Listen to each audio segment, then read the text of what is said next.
నాకు ఈ స్థాయిని, ఈ గౌరవాన్ని, ఈ హోదాను ఇచ్చినటువంటి జగన్మోహన్ రెడ్డి గారికి నా ధన్యవాదాలు నేను తెలియజేస్తున్నాను.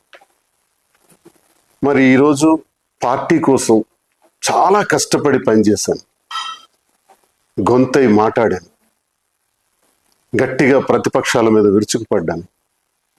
ఎంతో కష్టపడి పనిచేసినటువంటి నాకు అకారణంగా వ్యక్తిగత కారణాలు అన్నటువంటి కారణంతో నాకు సస్పెండ్ చేశారని తెలిసింది.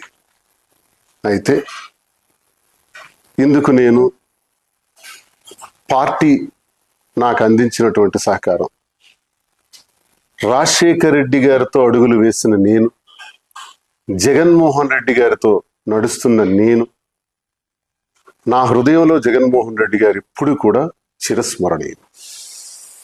అయితే ఈ రాజకీయ క్రీనీడలో నేను బలయ్యానేమో అని నాకు అనిపిస్తుంది. అయితే నేటికి 25 సంవత్సరాలుగా ప్రజా జీవితంలో ఉన్నటువంటి నేను, ప్రజాసేవనే పరమావధిగా భావించిన నేను